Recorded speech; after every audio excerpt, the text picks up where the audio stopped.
Bien, hermanos, esta noche avanzamos en nuestro estudio y hoy vamos a estar cubriendo la perícopa de Hebreos capítulo 7, los versos del 1 al 10.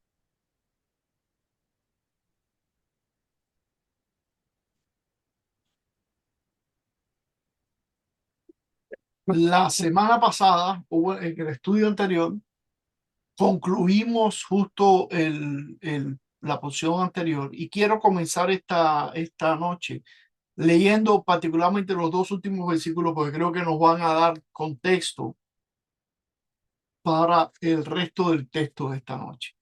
Y dice Hebreos capítulo 6, verso 19 y 20, por lo cual tenemos como segura y firme ancla del alma y que penetra hasta dentro del velo, donde Jesús entró por nosotros como precursor, hecho sumo sacerdote para siempre, según el orden de Melquisedec. Ujú. Entonces, la semana pasada, como pueden notar ahí en esos dos versos, concluimos hablando del ancla del alma. ¿Qué cosa es esta segura y firme ancla del alma? Ancla de nuestra alma para que nuestra alma no se tambalee en medio de las tormentas y en medio de las circunstancias adversas en lo que esperamos el desembarco final en la costa de la eternidad. ¿Cuál es esta segura y firme ancla que nos da justamente eso, la seguridad, la firmeza, la estabilidad para que podamos perseverar? Bueno, ahí el texto nos está diciendo en los versos anteriores, que no lo vamos a leer, pero fue el estudio pasado, que esa ancla es nuestra esperanza, la esperanza que Dios nos ha dado con sus promesas de una redención final cuando entremos en gloria.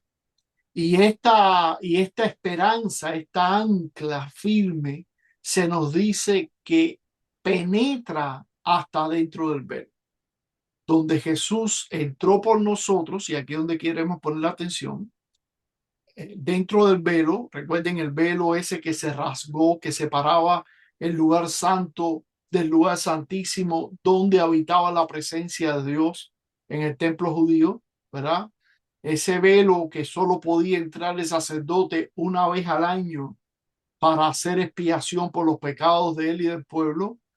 Bueno, nos dice la escritura que nuestra esperanza como un ancla segura penetra hasta dentro de ese velo, hasta la misma presencia del Señor, nos conecta, nos arraiga a la misma presencia del Señor, donde Jesús entró por nosotros como precursor, como pionero, como el primero que abrió el camino para que nosotros pudiéramos entrar después y pudiéramos venir a esa relación de paz, de filiación con Dios al ser ahora unidos por la fe con nuestro Padre Celestial. Jesús entró primero que nosotros. Jesús rasgó el velo. Jesús fue nuestro precursor.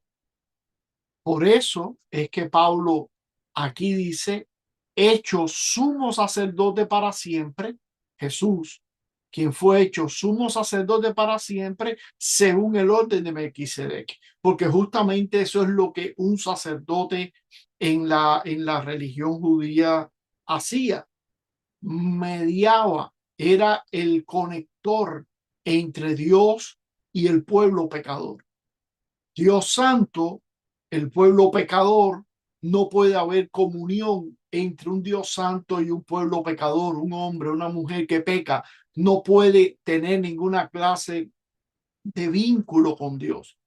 No, por eso es que nadie, por eso es que una cortina gruesa, bien gruesa, separaba el lugar santo del santísimo, porque ahí era donde habitaba la presencia de Dios y el hombre no podía entrar ahí, solamente el sacerdote y luego de seguir toda una serie de rituales preparatorios y según la palabra de Dios que le daba esa autorización una vez al año. Ajá. Entonces, se nos dice que nuestra esperanza nos adentra, se penetra hasta la misma presencia de Dios detrás del velo, como un ancla segura, ¿verdad? Como una seguridad inequívoca de nuestra filiación con Dios. Pero, pero fue Jesucristo quien lo propició, quien propició que nosotros pudiéramos regresar a Dios. Y lo hizo en su rol de sacerdote, de sumo sacerdote, de gran sacerdote. Y recuerden que este es un rol que en hebreo se está defendiendo continuamente, porque recuerden ustedes y tengamos siempre en mente que Hebreo está hablándole a hebreos, como dice el título de la carta, específicamente a personas judías que entienden perfectamente el rol clave del sacerdote, y aquí en esta carta, en este escrito, se está relacionando a Jesús como nuestro gran sumo sacerdote, quien entró por nosotros al lugar santísimo como precursor, es decir, como pionero, el primero nosotros, para que nosotros pudiéramos venir atrás. Y por eso se dice que fue hecho sumo sacerdote, pero aquí viene algo muy importante y es de lo que vamos a estar hablando esta noche. Sumo sacerdote según para siempre, según el orden de Melquisedec. Entonces, ahí dejamos la semana pasada y dejamos este nombre un poco extraño, Melquisedec, lo dejamos colgando en el aire porque hoy queremos retomar y dar continuidad, porque lo que va a ocurrir ahora en Hebreos, aquí en los textos que vienen, es justamente se va a explicar quién es este Melquisedec y qué relación, qué conexión tiene con nuestro Señor Jesucristo como en su oficio sacerdotal y cómo repercute eso para nosotros. Entonces, en toda la Biblia, Melquisedec, allá vamos, en toda la Biblia, Melquisedec aparece físicamente, es decir, en carne y hueso, solamente en 3 versículos. Solo en 3 versículos se menciona a Melquisedec como un personaje real. Génesis 14, del 18 al 20. También se le menciona en el Salmo 110, verso 4, en un versículo solamente de los Salmos, y luego se hace un silencio total hasta aquí, hasta que en Hebreos aparece nuevamente este personaje. Entonces, la pregunta que quiero poner, ¿no? que elementalmente pudiera surgir es: ¿por qué un personaje tan fugaz en la escritura es tan importante? Yo respondería que la relevancia, la importancia de Melquisedec está en que su oficio, su papel, nos es presentado en esos breves momentos en que aparece en el Antiguo Testamento, nos es presentado como un retrato anticipado de Cristo. Melquisedec es un retrato anticipado de Cristo en su oficio, y Dios así lo estableció. Por eso Dios quiso que estuviera allí redactado en Génesis 14 su encuentro con Abraham, porque de ese encuentro es justamente que vamos a extraer la relevancia que tiene Melquisedec, la conexión que tiene con Cristo. Ajá. Entonces, para entender este capítulo 7 de Hebreos, primero necesitamos conocer la historia original, es decir, ese momento en el que a Melquisedec se narra en el libro de Génesis. Así que, si les parece, vamos a leer Génesis capítulo, digo, porque aquí se nos va a hablar, ¿verdad? Y después vamos a leerlo acá. Pero vamos primero a leer Génesis capítulo 14,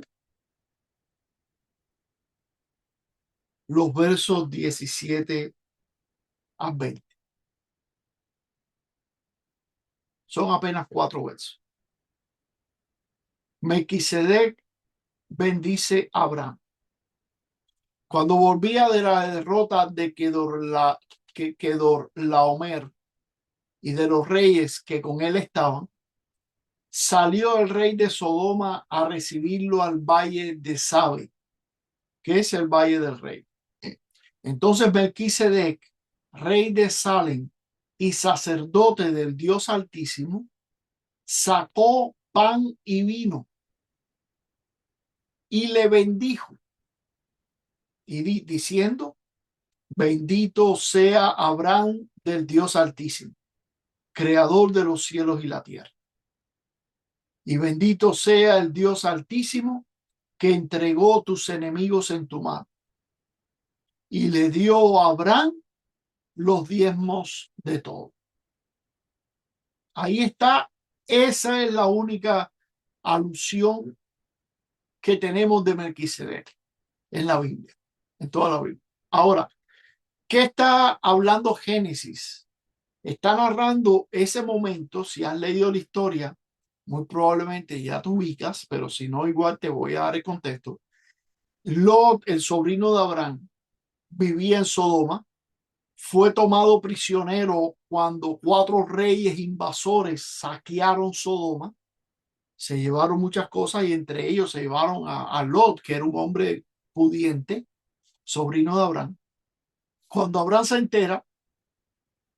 entera que su sobrino había sido hecho cautivo, y Abraham va con 318 hombres, un ejército, sus sirvientes, persiguió a esos ejércitos, a 4 reyes con su ejército, los derrotó y rescató a Lot.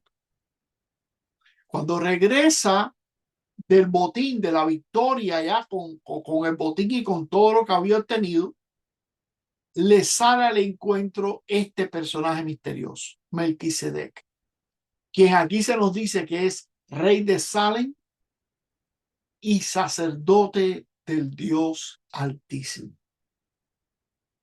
Entonces, fijémonos, eh, fijémonos por un momento. Ve, aquí en la imagen está justamente los 3. Bueno, de el encuentro.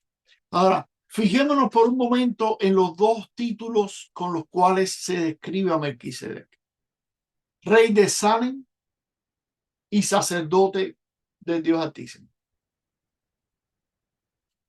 En Israel, ya después que Israel es nación y es pueblo como tal, te estoy diciendo, ya después que se le dio la ley y demás, estos 2 oficios, rey y sacerdote, estaban completamente separados.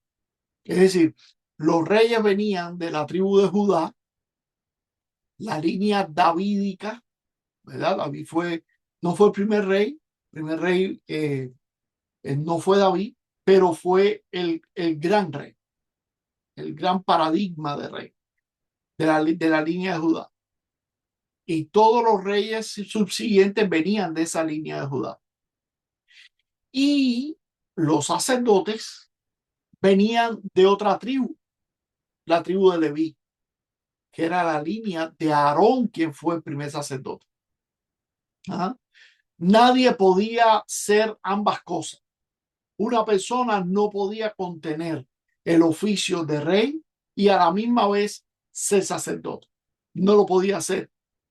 De hecho, en el Antiguo Testamento, en segundo de Crónicas, capítulo 26, tenemos el ejemplo de un rey, el rey Usías, que en un momento determinado intentó ofrecer incienso como sacerdote en el templo.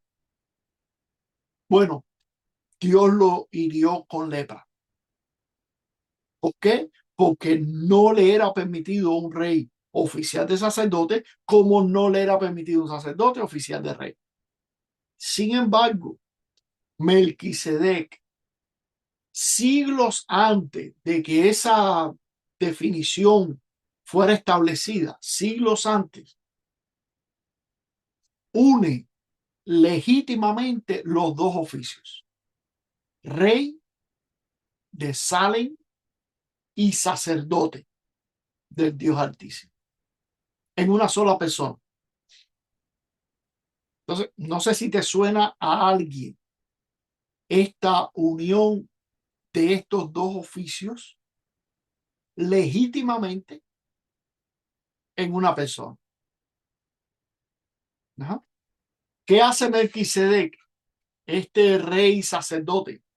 Bueno, hace dos cosas cuando Abraham llega. En primer lugar, y en este orden, y en este orden.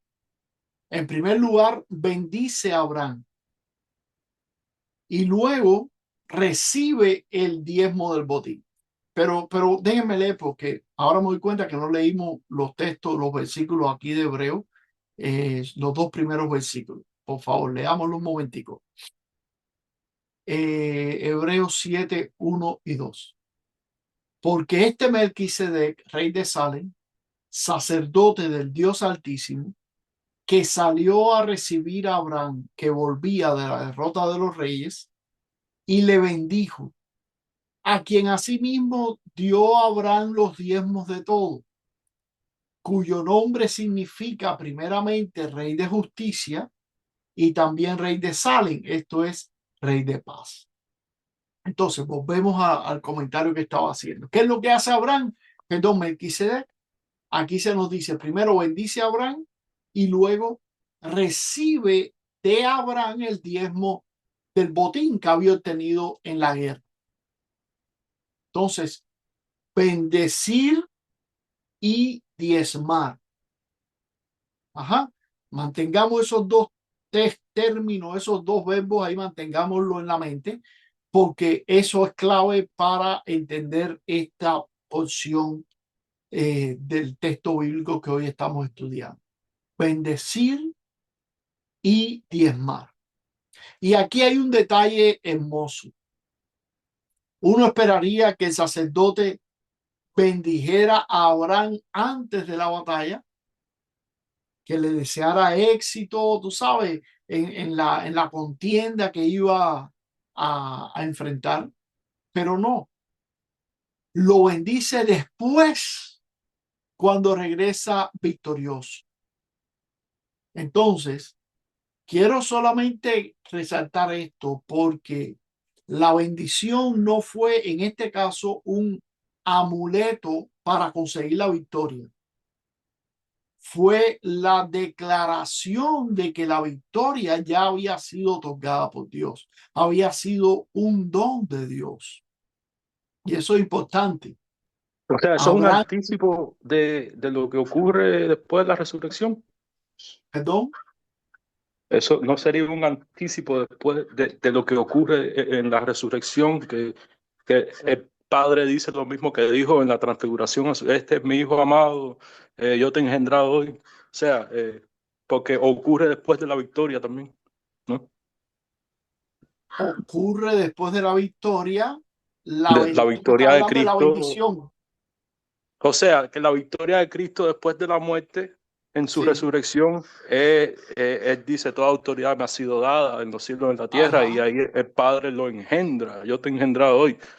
So, guarda un poco de relación, la forma que lo estoy viendo, porque Abraham también lo bendice uno que es mayor que él, después de la claro. victoria.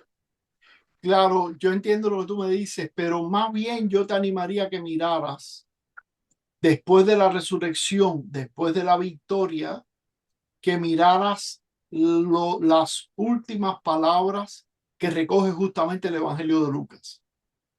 Y hablaremos un poquito ahora de eso, vamos a hablar ahora de eso, pero mira a ese momento en el que Jesús, siendo alzado al cielo, dice Lucas 24:50, y alzando sus manos, los bendijo. Después de la victoria de la resurrección, de la cruz y la resurrección. Pero ahora vamos a englobar ese punto. Entonces, el detalle hermoso es ese, que la bendición vino después, que fue una manera de declarar que la victoria ya había sido un don de Dios. Es decir, Abraham no ganó y luego fue bendecido como premio. Este es el punto. Abraham no ganó y luego fue bendecido como premio. Abraham fue bendecido porque Dios ya había estado obrando por él para su victoria. Ajá. Y recuerden esto, hermanos. En la Biblia, la bendición de Dios, generalmente hablando, no es algo que nosotros nos ganamos. No es que tenemos que esforzarnos y construir todo un andamiaje de acciones y de comportamientos para que Dios me bendiga. En la Biblia, hablando en el sentido más básico, ¿verdad? Más plano, la bendición no es algo que nosotros nos ganamos. No es tampoco un augurio supersticioso para que nos pasen cosas buenas. Bendíceme para que no me vaya mal. Bendíceme para que me prospere este negocio. Bendíceme para que se pueda hallar una buena solución a esta conversación que voy a tener o a esta aplicación de trabajo o a este. No es un augurio supersticioso. En la Biblia, la bendición es la declaración de que Dios ya obró por nosotros. ¿Ok? No es que Dios nos va a bendecir, a ver si Dios te bendice. No, ya Dios nos ha bendecido. Y la bendición cuando se profiere, cuando se proclama, ¿verdad? Es en base a algo que ya ocurrió, que ya Dios hizo a favor nuestro. Como en el caso de Abraham. Abraham fue bendecido después de lo que ya Dios había hecho a favor de él en la victoria, porque así lo dice el texto bíblico en Génesis. Ajá. Bueno, perdón, y así lo dice Efesios 1:3. Dice Efesios 1:3, permítanme buscarlo acá por un momento. Yo no iba a meterme aquí, pero dice, bendito sea el Dios y Padre de nuestro Señor Jesucristo, que nos bendijo con toda bendición espiritual en los lugares celestiales en Cristo. Ajá. Fíjate, el tiempo verbal es pasado. Nos bendijo. Ajá. Entonces, una acción que ya fue realizada. Pablo no dice que Dios nos bendecirá si cooperamos, ni que la bendición de Dios es una posibilidad futura que de alguna manera hay que activar. Pablo está declarando aquí en Efesios 1:3, está declarando un hecho consumado en Cristo. Y el verso siguiente lo confirma más. Según nos escogió en él antes de la fundación del mundo, para que fuésemos santos y sin mancha delante de él. Es decir, que esa bendición viene en Cristo desde antes de la fundación del mundo. Gálatas. Déjenme darle otro texto rapidito sobre Gálatas 3:8 y 9.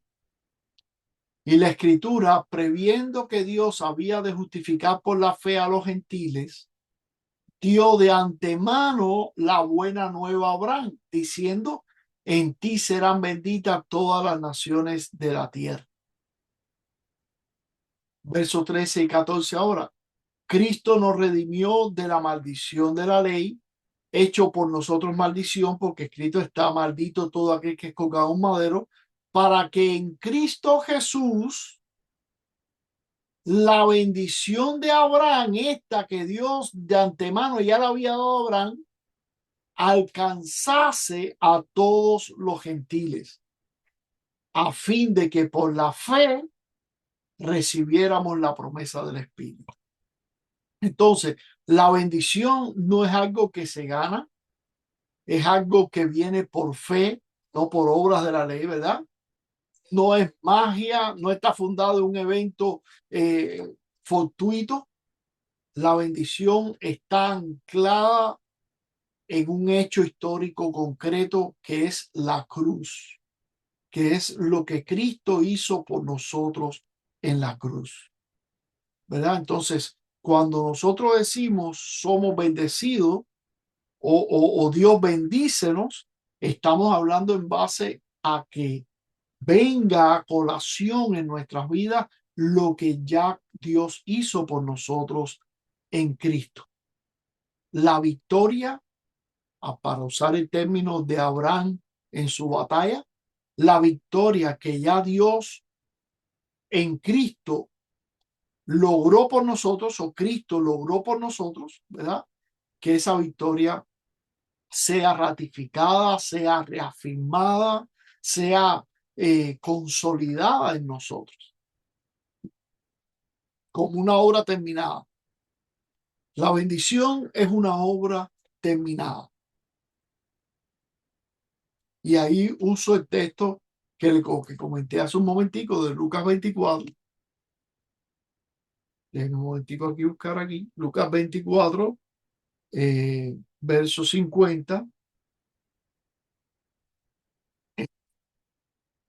Cuando el Señor ya, fíjense que son los últimos versos de Lucas, y los sacó fuera de Betania a los discípulos y alzando sus manos, los bendijo.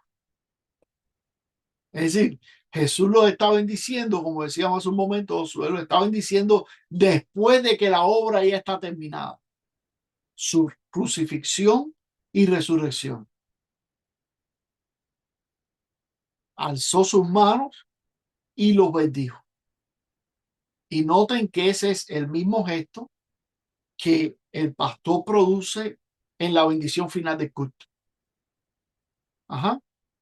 Alzando las manos y bendiciendo. La última imagen de los discípulos que los discípulos tienen de Jesús es justamente esa. Sus manos levantadas, bendiciendo. Y así justamente termina el servicio divino. Cada servicio divino termina donde termina el evangelio de Jesús, según Lucas. Pero bueno, hablaremos de eso un poquito más después al final. Ahora bien, déjenme ver a Hebreos. El autor de Hebreos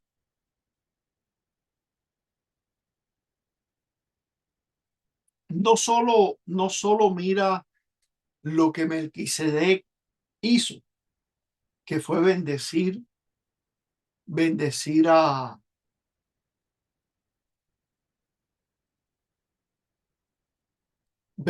Abraham y recibir de Abraham los diezmos, sino que también nos dice aquí el texto bíblico que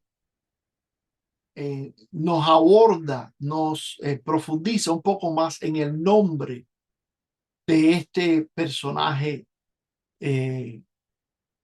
tan significante, Melquisedec. Dice ahí en el versículo 2, el final del versículo 2, cuyo nombre significa primeramente Rey de Justicia y también Rey de Salem, esto es Rey de Paz. Entonces, como se dan cuenta, el autor está traduciendo el nombre hebreo Melquisedec, que significa Rey de Justicia. Déjenme avanzar aquí. Que significa Rey de Justicia. Y Salem es un término hebreo que viene de la raíz Shalom, que es la palabra hebrea para paz. Por eso traduce el rey de Salem como rey de paz. Y dicho sea de paso, Salem es en aquel tiempo la Jerusalén antigua. Ajá. No voy a andar ahí, pero hay mucho simbolismo acá. Salem es Jerusalén. Eventualmente, después con el paso de los años, llegó a ser lo que se conoció como la ciudad de Jerusalén. Primero se le llamó Salem. Y este Melquisedec era rey de Salem y rey de justicia. So, ¿dónde más aparece esta conexión entre justicia y paz? Bueno, si miramos la profecía de Isaías capítulo 9, versos 6 al 7, que es considerada una de las grandes profecías mesiánicas que apuntan a un Mesías, verás que allí se nos dice que nacerá un niño y que uno de los nombres de ese niño sería Príncipe de Paz. Y también se nos dice que su reino se afirmaría en juicio y en justicia. Es decir, el Mesías traería, que es de lo que está hablando Isaías, el Mesías traería primero justicia, es decir, va a arreglar lo que está torcido delante de Dios y luego de esa justicia brotaría la paz, su reinado, su principado, príncipe de paz. Justicia y luego la paz. Rey de justicia, Melquisedec, rey de Salem, rey de paz. Y esto es exactamente lo que confesamos con Romanos 5.1. Dice Pablo en Romanos 5.1, justificado pues por la fe, tenemos paz para con Dios por medio de nuestro Señor Jesucristo. Ese texto, Romanos 5.1, engloba de una manera magistral, divina, porque es divino, engloba la conexión con Melquisedec y su nombre, ¿no? Justificados está hablando de justicia, ¿verdad? Justificados por la fe en nuestro Señor Jesucristo, justificados por la fe, entonces es que tenemos paz para con Dios. ¿Y quién obra esta justificación? ¿Y quién nos provee esta fe? ¿Y quién nos genera y nos da la posibilidad de tener paz para con Dios? Nuestro Señor Jesucristo, por medio de nuestro Señor Jesucristo. Entonces, aquí podemos ver, ¿verdad?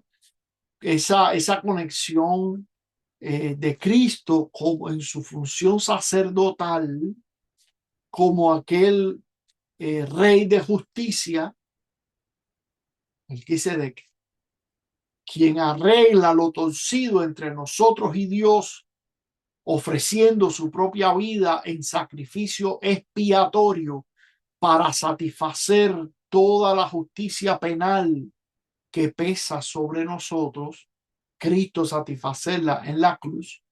Y una vez que Cristo ha satisfecho la justicia de Dios, una vez que ha hecho expiación por nuestros pecados, una vez que Él ha puesto su cuerpo en sacrificio por nosotros, entonces nos da la posibilidad de tener paz con Dios, porque Dios ha sido aplacado, su ira ha sido satisfecha, la justicia ha sido satisfecha y ahora pone a nuestro alcance por medio de la fe, la sola fe, creer en Él y en su promesa, pone en nosotros a su alcance, a nuestro alcance, la paz con Dios. La paz con Dios. El rey de paz, el príncipe de paz. Por eso se le llamaría, según dice Isaías, el príncipe de paz. Porque él es quien haría finalmente la paz entre nosotros y Dios. En la apología, hermano, de la Confesión de Julio, en el artículo 4, que estuvimos estudiando meses atrás, se nos dice que la conciencia del ser humano, y eso eh, a mí me encanta la teología luterana, en parte en este tema que estamos hablando, en parte por lo clara que es, por lo concisa y por lo bíblica que es, porque ve claramente esta distinción. Por ejemplo, en la apología les decía, dice que la conciencia del hombre, la conciencia acusada por los pecados, por la pecaminosidad del hombre, solo encuentra paz verdadera cuando primero ha sido declarada justa por causa de Cristo, no al revés. Sí, no alcanzamos paz con Dios y paz en nuestra conciencia hasta que primero no se nos declara justos ante Dios, ante ese Dios al que hemos ofendido, el cual vive, el cual está airado en contra nuestra por nuestros pecados. Es esa ira de Dios la que genera turbación en el ser humano cuando es confrontado por la pecaminosidad propia, por nuestros propios pecados.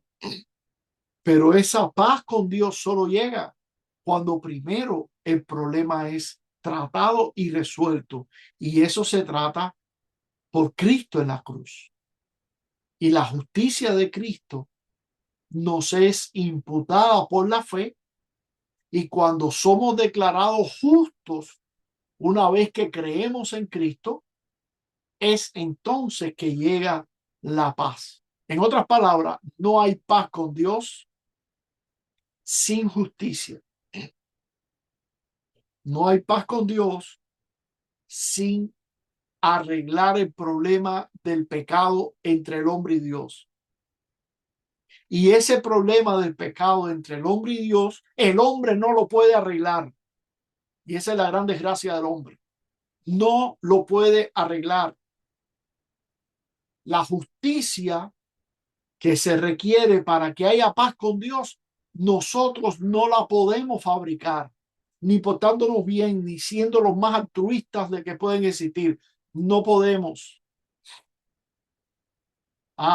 Pero la Escritura nos enseña que esa justicia nos es regalada. Ese es el Evangelio, amado hermano. Esa justicia nos es dada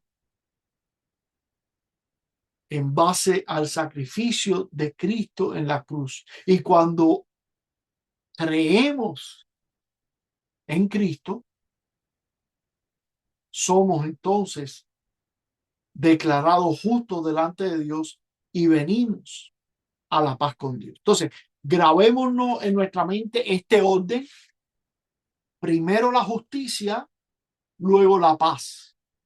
Y por eso es que hemos dicho desde hace tanto tiempo que es un error garrafal acercarnos a las personas que no son cristianas y exhortarles a que puedan tener paz con Dios, a que puedan tener reconciliación con Dios, a que puedan ser cristianos, a que puedan experimentar la vida linda del Evangelio y todo esto. Es un error hablarle de paz sin que se haya tocado el tema de la justicia. Porque lo que estorba entre el hombre y Dios es justamente la injusticia del hombre. Entonces hay que tratar ese tema y ahí es donde entra en juego la cruz de Cristo. Entonces, quien busca la paz interior, como tantas religiones orientales de meditación, yoga y toda esta ensarte de inventos del hombre y del diablo, quien busca la paz interior sin la justicia que Cristo da, está buscando totalmente en el orden equivocado y en el lugar equivocado. ¿Okay? De eso vamos a tocarlo un poco más adelante también. Entonces, vemos que aquí en estos versos se nos está hablando, el autor, Pablo, está resaltando de este Melquisedec, su nombre real y su oficio doble como sacerdote y como rey. Pero lo más extraño es que este Melquisedec no se nos dice mucho más en la Biblia. De hecho, la Biblia calla mucho acerca de este personaje que pudiera ser, y de hecho, que reviste tanta importancia para entender a Cristo y la obra de Cristo a nuestro favor. Entonces, lo más extraño no es lo que la Biblia dice de él, que era sacerdote y que era rey, sino lo que la Biblia calla de él. Notemos el verso 3.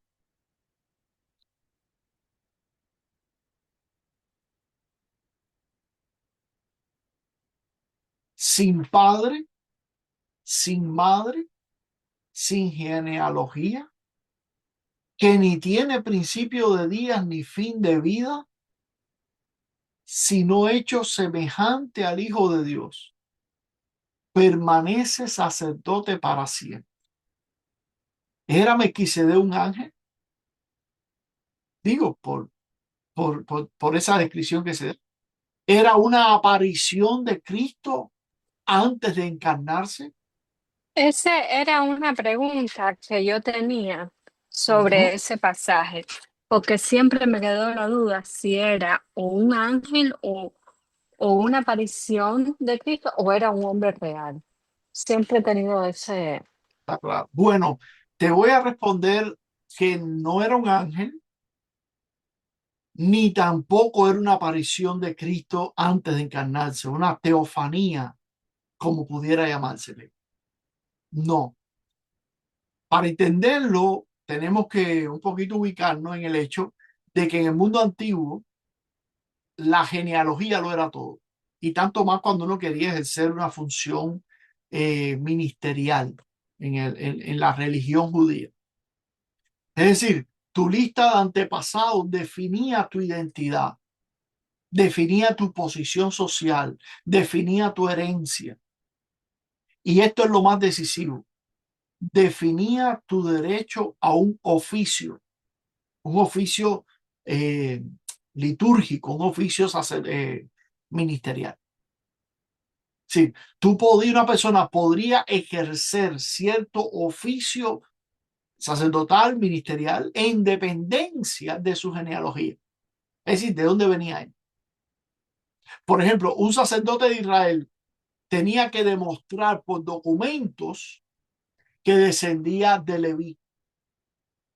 Si no podía probarlo, no podía ejercer el sacerdocio. Si el oficoda no estaba trabajando al día y no tenía los papeles en orden, perdía su oportunidad de servir en el sacerdocio. Bueno, de hecho, hay un ejemplo en la Biblia, Esdras, capítulo 2, verso 61, donde se nos habla de un hecho similar. Noten Esdras 2, 61 y 62. Dice, y de los hijos de los sacerdotes, dos puntos, los hijos de Abaía, los hijos de Cos, los hijos de Barzilai, el cual tomó mujer de las hijas de Barzilai, Galadita, y fue llamado por el nombre de ellas. Estos buscaron su registro de genealogías y no fue hallado y fueron ¿qué? Excluidos del sacerdocio. Sí.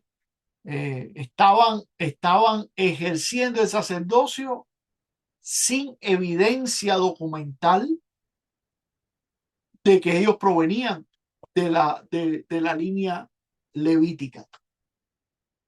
Entonces, el sacerdocio levítico requería esta evidencia de documentos genealógicos para poder ser ejercido. Ajá. Pues bien, sobre Melquisedec, Génesis guarda un total silencio. Por supuesto, cuando yo me refiero a un silencio, me refiero, no voy a hablar de que si Melquisedec proviene de la línea levítica, porque entendamos que el Leví vino mucho tiempo después de que Melquisedec vivió, ¿verdad? Pero la genealogía su antecedentes, no se dice nada de Melquisedec. Génesis guarda silencio. No registra a su padre, ni su madre, ni su nacimiento, ni su muerte. Leyendo la escritura, yo diría con reverencia, nosotros podemos decir que ese silencio es intencional de parte de Dios. Es decir, Melquisedec está puesto ahí sin principio ni fin registrados para que en las páginas de la escritura quedara Melquisedec, su persona, su oficio, como un retrato, como un tipo de lo que es el sacerdocio eterno. Y eso justamente a lo que está echando mano Pablo aquí mientras le habla a los hebreos para demostrarle a los hebreos que viven aferrados a su sacerdocio levítico, para demostrarles que Cristo, el Hijo de Dios, a quien Pablo le está predicando su fe cristiana, es sumo sacerdote, pero mayor que cualquier línea sacerdotal levítica, porque el sacerdocio de Cristo no viene, el oficio sacerdotal de Cristo no está reflejado en el sacerdocio levítico, sino en un sacerdocio anterior al levítico, que fue el sacerdocio ilustrado, representado por Melquisedec, a quien el padre de los levitas, Abraham, le tuvo que diezmar y recibir de Melquisedec, de este sacerdote, la bendición. Ajá. Y de eso vamos a hablar ahora inmediatamente, el efecto que tiene el hecho de que el menor siempre es bendecido por el mayor. Y Abraham fue bendecido por Melquisedec. Por tanto, se intuye que Melquisedec mayor. Pero bueno, antes de adelantarme hasta allí, noten esto. Noten esto. El texto no dice, es decir, el texto está diciendo, verso 3, que Melquisedec, sin padre ni madre, sin genealogía, que ni tiene principio de días ni fin de días, sino hecho semejante al Hijo de Dios. ¿Qué clase de declaración esa de Pablo? Hecho semejante al Hijo de Dios. No dice que el Hijo de Dios se parece a Melquisedec, ¿ok? Noten el orden. No está diciendo que el Hijo de Dios se parece a Melquisedec, sino que Melquisedec fue hecho semejante al Hijo de Dios.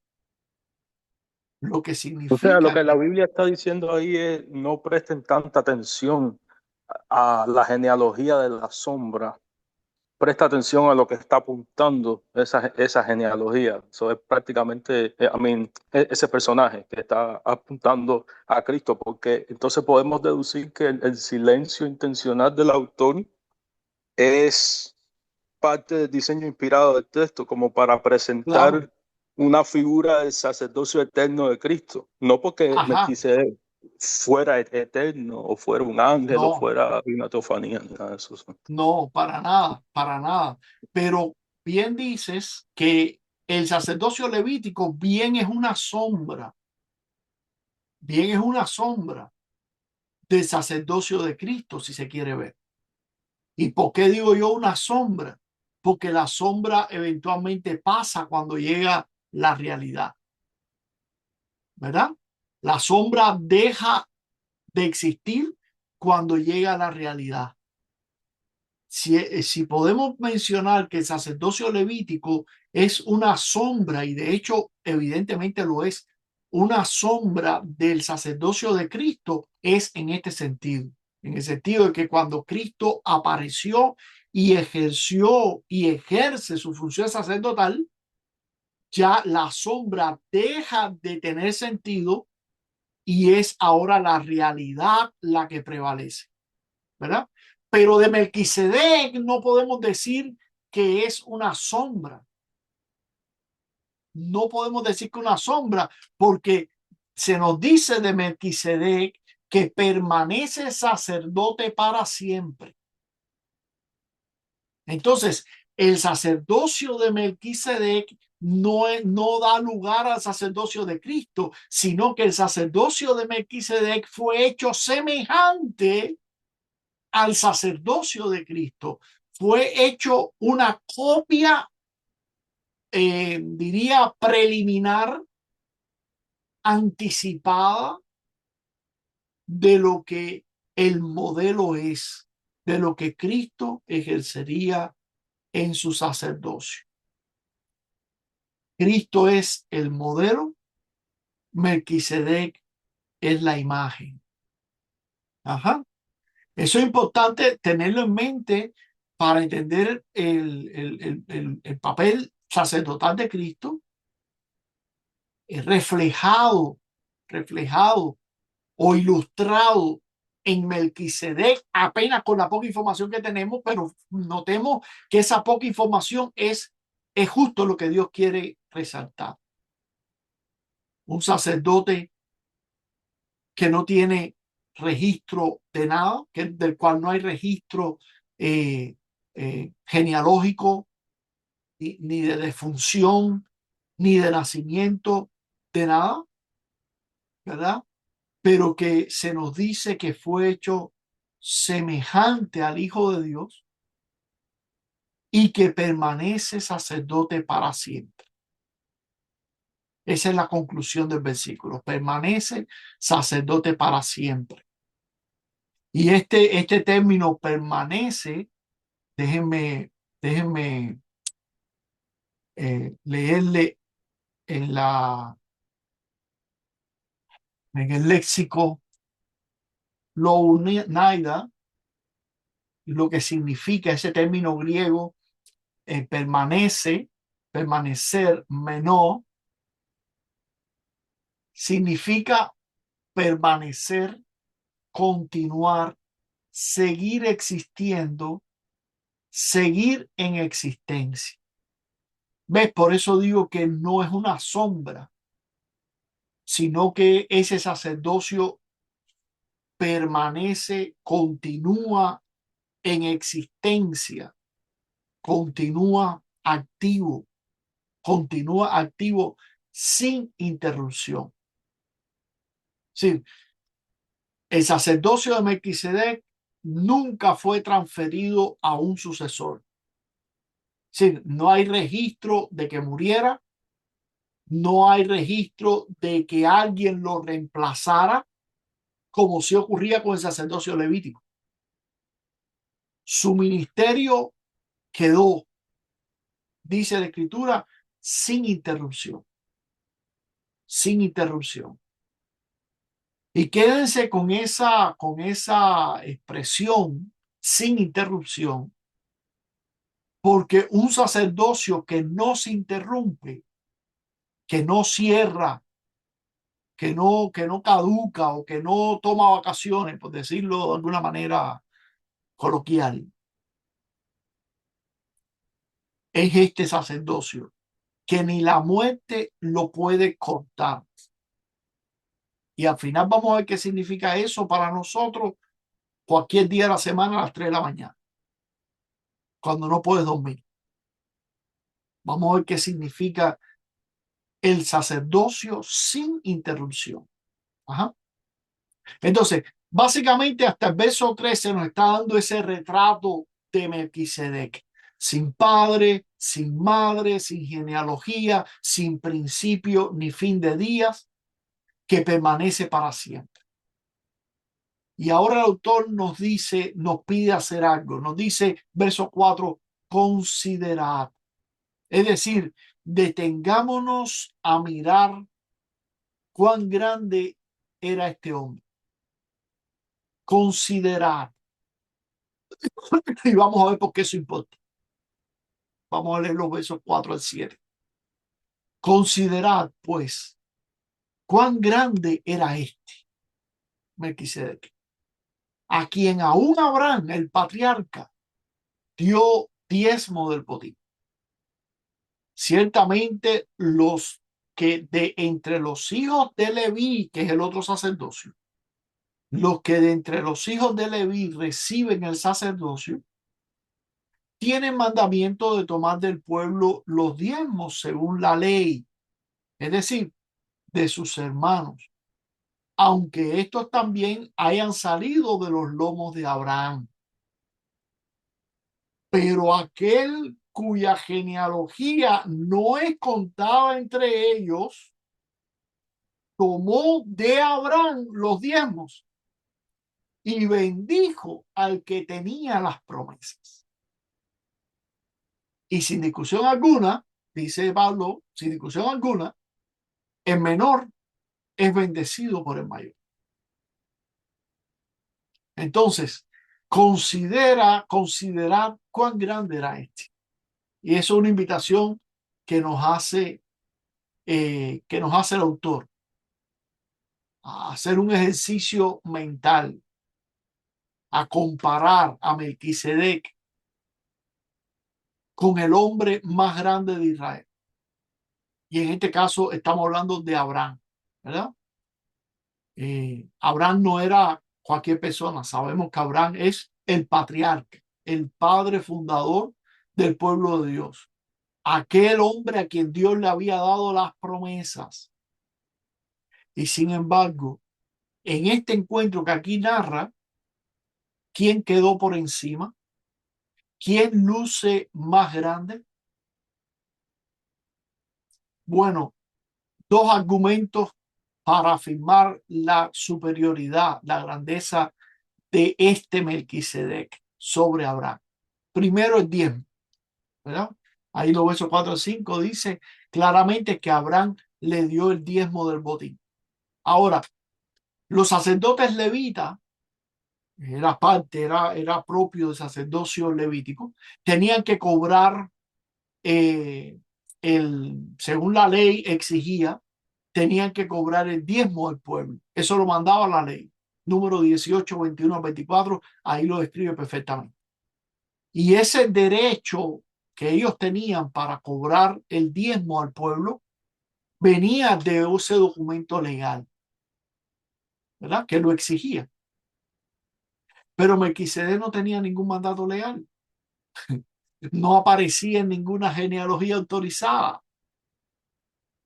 Y sin embargo, el propio Abraham, padre de la fe judía, le dio el diezmo voluntariamente. ¿Por qué? Bueno, porque con esta acción de dar el diezmo, Abraham reconocía algo. Abraham reconocía, número uno, que la victoria que él había obtenido no había sido suya, sino de Dios. Y número dos, que este hombre a quien Abraham le estaba dando los diezmos de la victoria del botín, Melquisedec, era sacerdote legítimo de Dios. Era sacerdote legítimo de Dios, del Dios que me ha dado la victoria en el campo de batalla. Entonces, fíjense entonces que el diezmo de Abraham no es un pago, no es una compra de favores. Ajá, y no está comprando el favor del sacerdote para que me dé la victoria. No, ya lo obtuvo la victoria. No es una siembra que garantiza un retorno mayor. ¿Ok? No es que él está sembrando el diezmo para luego salir a recoger mucho más. No.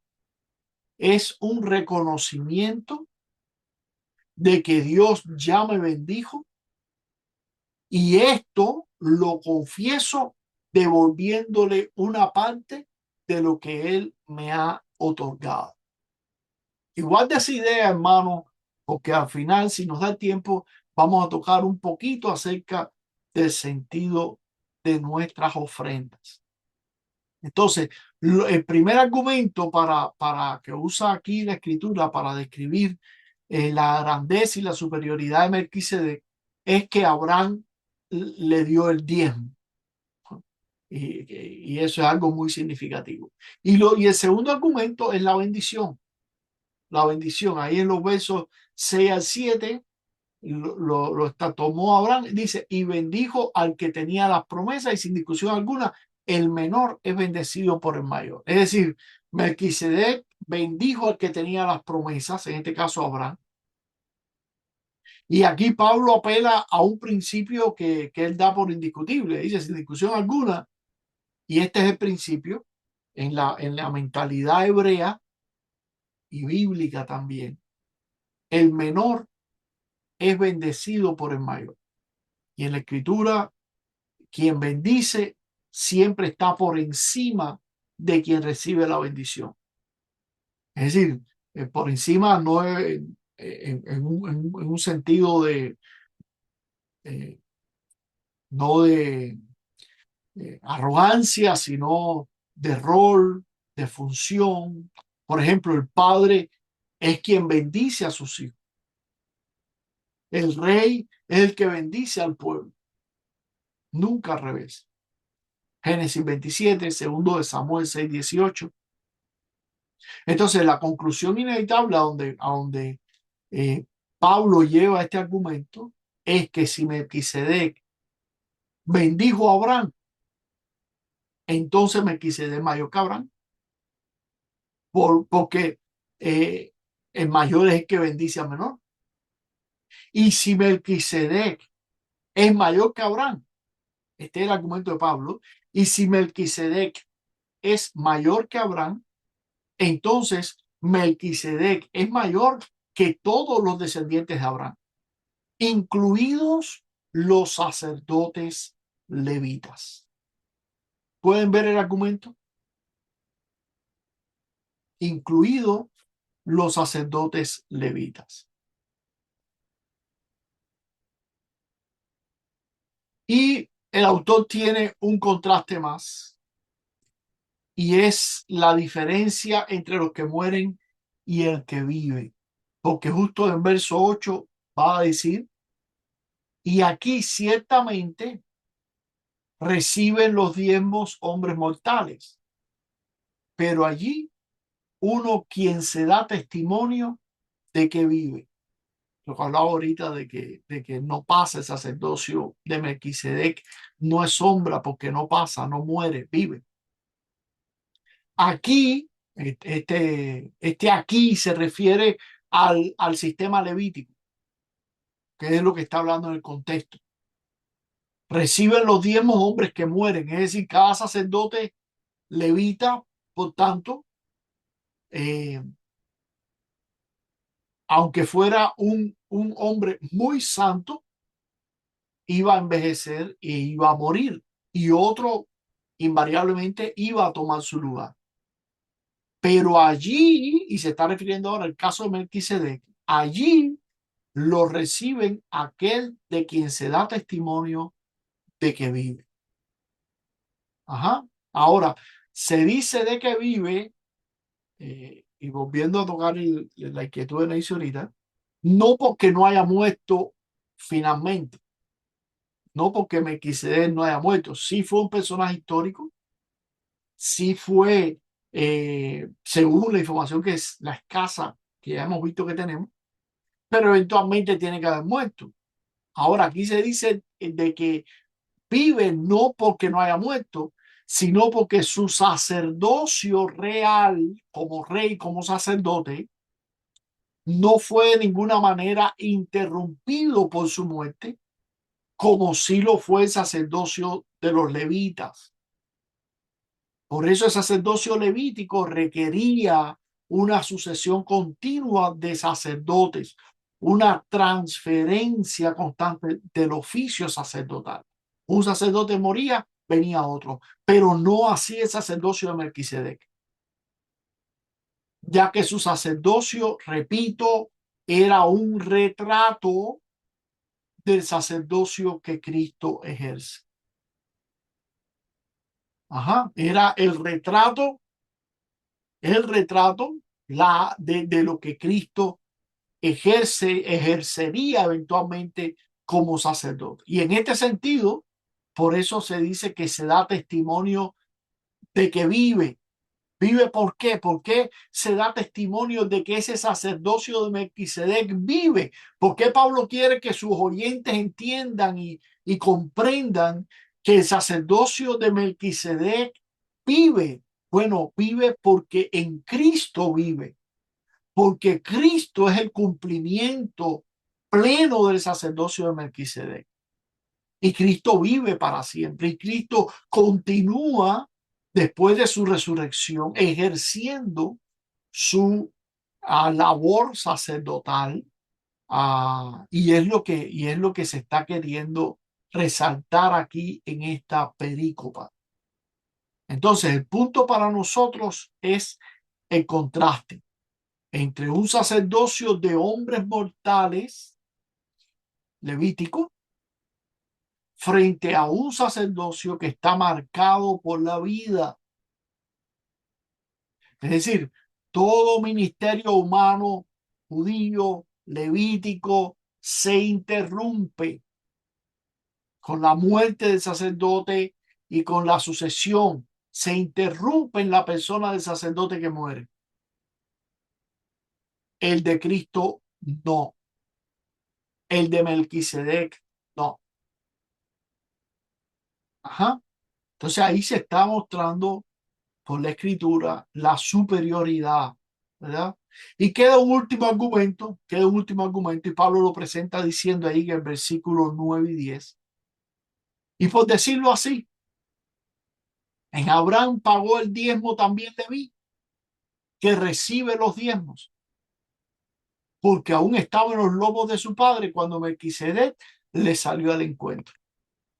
Por decirlo así, es decir, cuando Abraham dio el diezmo a Melquisedec, en aquel momento al regresar de la victoria, Leví, el bisabuelo de todos los sacerdotes de Israel, todavía no había nacido. Pero es como dice el texto, en un sentido estaba en los lomos de su antepasado.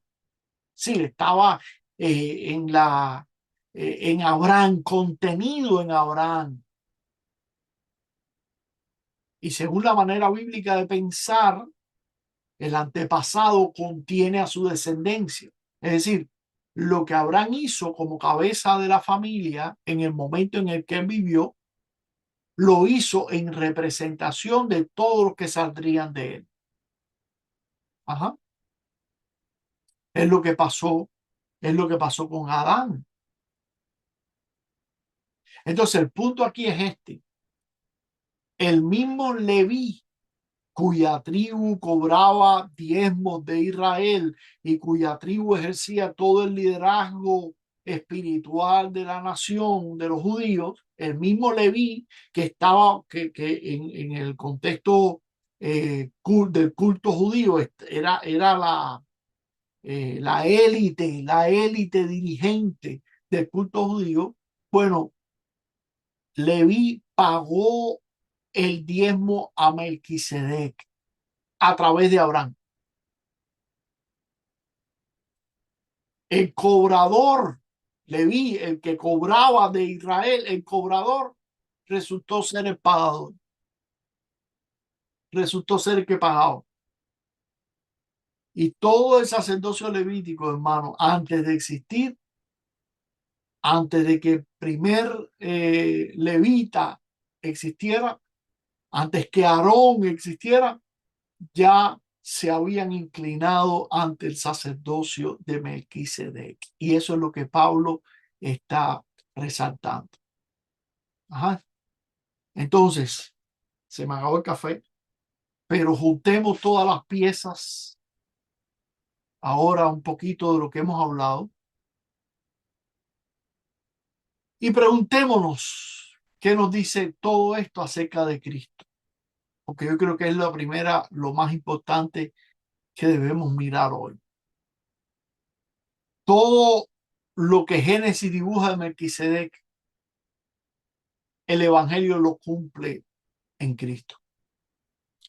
Melquisedec era rey y sacerdote a la vez. Jesús es nuestro Rey y nuestro sumo sacerdote en la Jerusalén celestial, en Salem. Hebreos 12:22 lo dice. Y los dos oficios unidos en una sola persona vuelven a estar en Cristo legítimamente presente, como Rey que nos gobierna, que nos dirige, y como sacerdote que media, intercede a nuestro favor. Ajá. Segundo lugar, Melquisedec era rey de justicia y rey de paz. Bueno, ya sé que dejé todo esto atrás.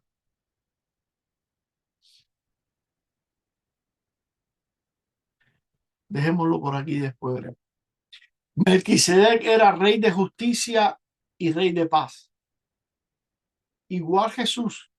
Jesús establece la justicia de Dios por el evangelio al morir en la cruz, ya lo explicamos.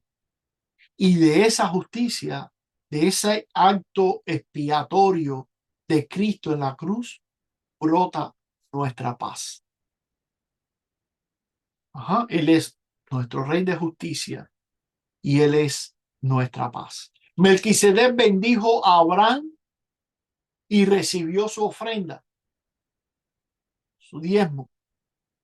Jesús en el culto divino también nos bendice con todo bien, con sus dones, y también recibe de nosotros nuestras ofrendas de gratitud y alabanza, no para que Él haga, sino por lo que ya Él hizo, por la reconciliación, hermanos y hermanas, que es el don más grande que tú tienes, es el tesoro más grande que tú tienes en Cristo. La reconciliación que ya Cristo obró para nosotros, por nosotros, para con Dios. Entonces, aún en el servicio divino vemos ese doble movimiento. Dios nos da, y por eso le llamamos servicio divino, liturgia. Dios nos da sus dones. Nosotros respondemos con los diezmos, con nuestras ofrendas, con nuestras oraciones, nuestros sacrificios de alabanza y acción de gracias. Dios nos bendice como Melquisedec a Abraham. Nosotros le devolvemos a Dios nuestros diezmos, nuestras acciones de gracias, en gratitud por la bendición que ya Dios nos ha otorgado a nosotros primeramente en Cristo Jesús. Por eso el servicio divino, decimos nosotros, no es primera y por sobre todas las cosas ir a la iglesia para alabar a Dios. No es primero y ante todo ir a la iglesia para darle la ofrenda a Dios o para exaltar su nombre. No, es primero y ante todo ir a la iglesia para recibir del Padre su bendición a través de sus dones de perdón, de paz, de salvación, que nos llega a través de la palabra y de los sacramentos. Y en respuesta, entonces nosotros como Abraham le entregamos a Dios nuestro diezmo, nuestros sacrificios de alabanza, nuestra oración, nuestras acciones de gracias. Ajá. Melquisedec no tuvo predecesor ni sucesor. Jesús tampoco. Jesús es único. Es el gran sumo sacerdote. Nadie lo antecedió en su oficio celestial. Nadie lo reemplazará jamás. Ajá. ¿Notan ahí la similitud de Melquisedec a Cristo? Melquisedec permanece sacerdote sin interrupción. Jesús resucitado y viviente como es, también ejerce ese mismo sacerdocio sin interrupción. Y por eso dice Hebreos en este capítulo 7, en el verso 25, que lo vamos a estudiar más adelante, pero por eso dice Hebreos que Jesús puede salvar perpetuamente a los que por él se acercan a Dios, viviendo para siempre, perdón, viviendo siempre para interceder por ellos. Qué hermoso, qué texto más hermoso y más poderoso. Viviendo siempre, sin interrupción, para interceder por ellos. Jesús intercede continuamente, amado hermano, por ti, para que tú seas salvo, salvado finalmente. Ajá. Bueno, me quedan unos minuticos y en esos minuticos que me quedan, quisiera un poquito bajar todo esto a lo cotidiano, a nuestra vida diaria y tratar de sacar algunas aplicaciones de aquí hasta donde el tiempo nos permita. Primero, la bendición que recibes cada domingo. Ahí sí voy a poner la diapositiva. Aquí está. La bendición que recibes cada domingo.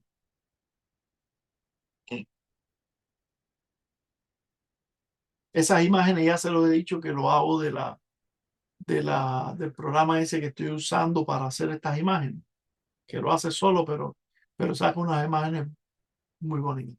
Bueno, Melquisedec bendijo a Abraham después de la batalla.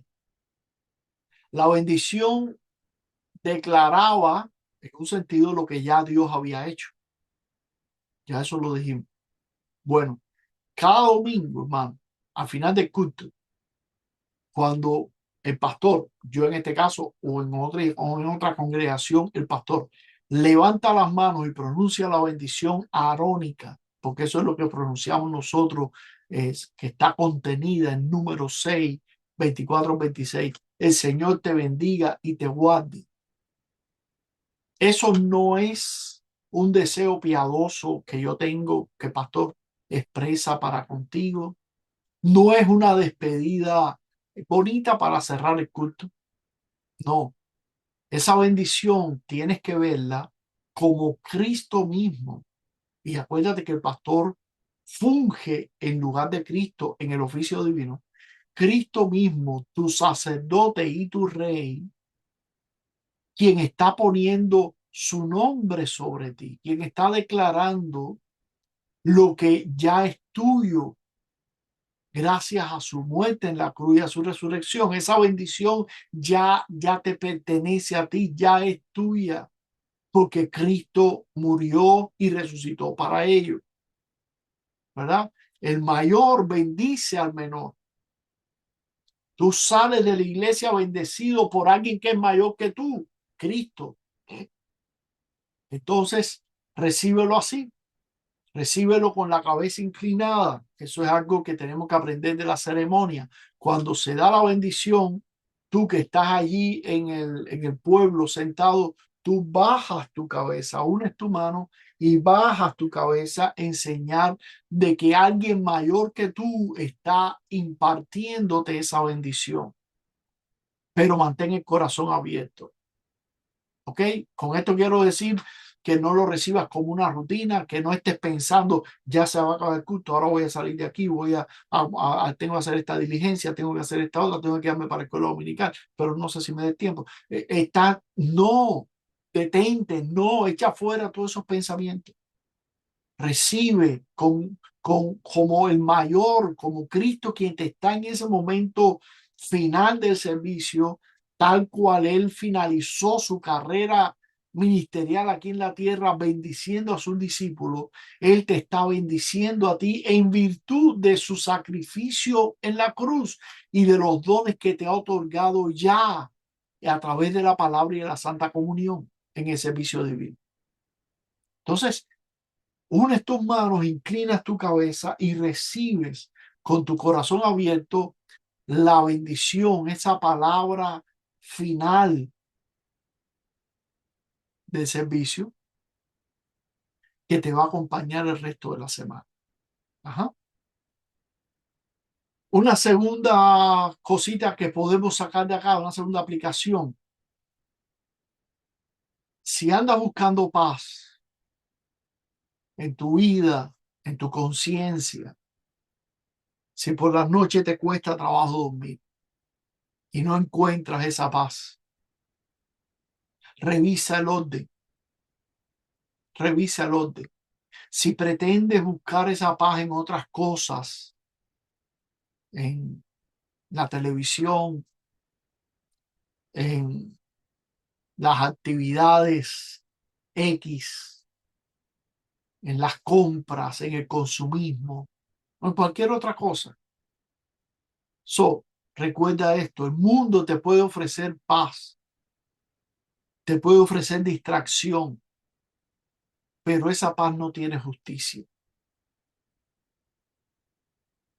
Es decir, el pretender buscar esa paz en técnicas, en distracciones, en pensamiento positivo, en meditación, eso no tiene justicia. Hay cuentas pendientes con Dios y ninguna técnica puede resolver ese problema. ¿Ok? El orden de Melquisedec es el orden del Evangelio. Primero, Cristo te viste de su justicia gratis por la fe. Y de ahí, solo de ahí, brota una paz genuina. Una paz genuina. Si te falta paz, no persigas la paz. No busques tener paz. Vuelve a la justicia que Cristo ya te dio a ti en tu bautismo. Reconoce, medita, reflexiona en la gracia que te ha sido dada, hermano. En el perdón enorme que por ti, que a ti te fue extendido cuando Cristo te recibió en su bautismo. Piensa en la gran misericordia que Dios te ha extendido a ti. Reflexiona en lo profundo de tus pecados y en la gracia enorme que ya tú has recibido. Y cuando tú reflexiones en esa gracia, en esa justicia que Cristo te ha otorgado a ti por la fe, la paz va a venir a ti. La paz va a llegar a ti porque precisamente la paz viene antes que todo y por sobre todas las cosas de la seguridad de sabernos reconciliados con nuestro Padre Celestial. Amén de las circunstancias, de los eventos que podamos estar viviendo en este cuerpo y en esta tierra. Amén de esos eventos y de esas circunstancias, busca la paz a través de la justicia que Cristo te ha otorgado ya. Ajá. El sacerdocio sin interrupción de Cristo. Todo lo humano se interrumpe. Si el pastor duerme, los amigos muchas veces tú los llamas y no contestan el teléfono. El mismo servicio divino, hay un momento en que concluye y ya se acabó el culto. Pero el sacerdocio de Cristo es, dice aquí la Escritura, sin interrupción. Así que cuando tú despiertes a las 3 de la mañana con esa angustia que no se va, en ese preciso instante, recuerda esto, hay un sumo sacerdote en función, hay un sumo sacerdote vivo, hay un sumo sacerdote que en ese mismo instante está intercediendo por ti con tu nombre en sus labios. No tienes que esperar al domingo para tener acceso a Dios. Él está disponible siempre. Él nunca duerme y nunca muere. Sin interrupción. Y por último, el diezmo de Abraham no compró nada, sino que confesó algo. Confesó que la victoria había sido dada por Dios.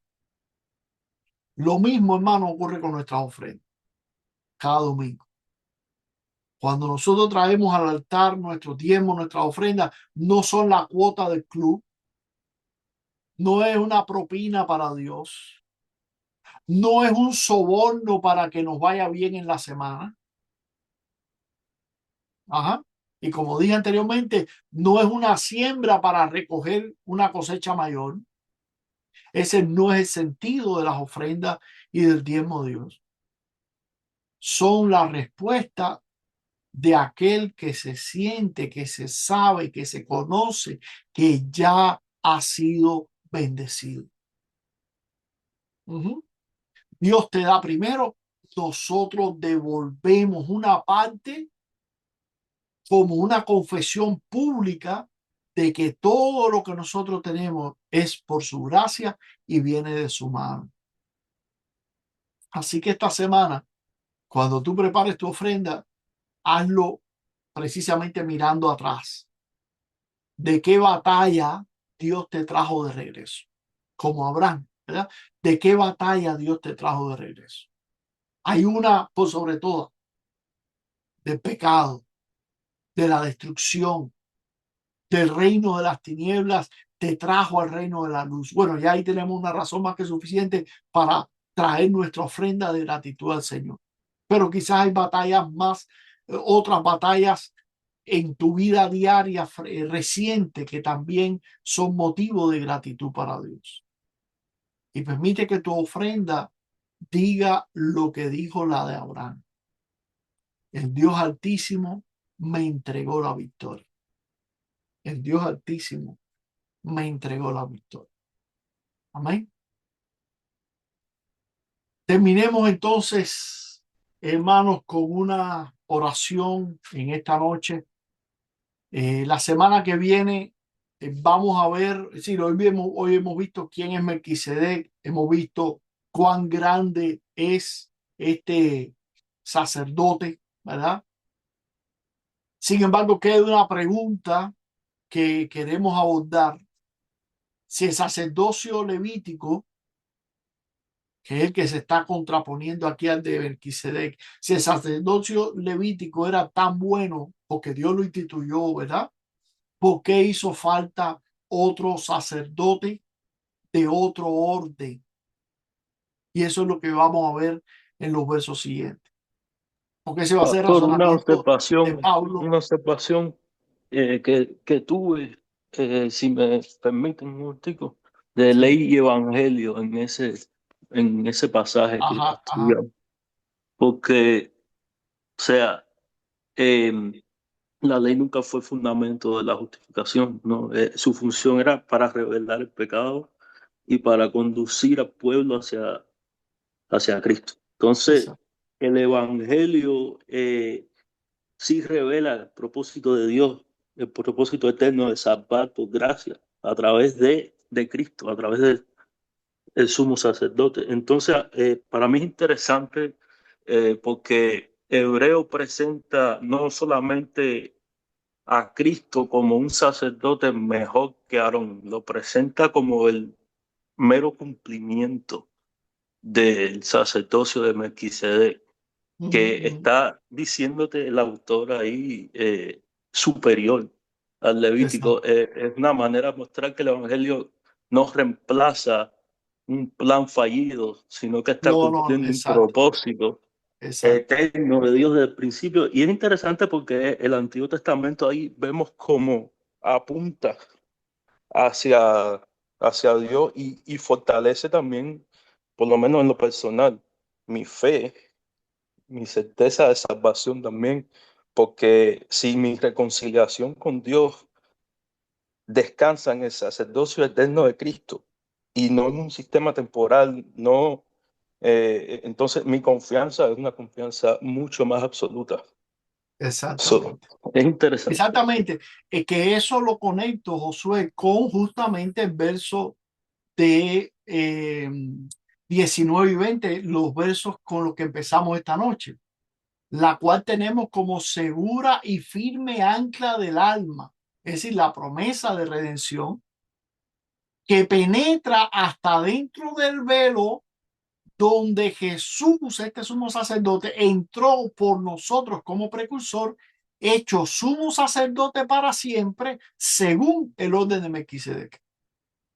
Entonces, yo creo que eso un poco que viene a, es decir, tus palabras vienen a confirmar o a afirmar esa seguridad que el sacerdocio de Cristo nos da, ¿verdad? Como segura y firme ancla del alma en su labor sacerdotal para nosotros y la seguridad de nuestra redención, según la promesa que Dios nos ha dado. Sí, buena observación. Y la semana que viene vamos a estar hablando de eso. ¿Por qué si el sacerdocio levítico de alguna manera era bueno? Porque Dios lo instituyó, fue Dios quien lo instituyó. ¿Por qué hacía falta otro sacerdote? De otra orden, ya no de la orden levítica, sino de otra orden que ya vemos que es la orden de Melquisedec. ¿Por qué hacía falta? ¿Verdad? Y de eso vamos a hablar Dios mediante la semana que viene. Pero ya por hoy oremos y démosle gracias al Señor. Señor, Señor y Dios nuestro, Señor Jesucristo, Rey de justicia, Rey de paz, sumo sacerdote para siempre, según el orden de Melquisedec. Te damos gracias porque tu sacerdocio no conoce interrupción, porque vive siempre continuamente para interceder por nosotros. Y porque saliste a nuestro encuentro no cuando éramos fuertes, sino para bendecirnos con aquello que tú ganaste para nosotros en la cruz. Vístenos de tu justicia, danos tu paz, Señor. Enséñanos a vivir de tus promesas y no de nuestras credenciales. Enséñanos a responder a tu bendición siempre con ofrendas de gratitud, con labios que confiesan tu nombre, Señor.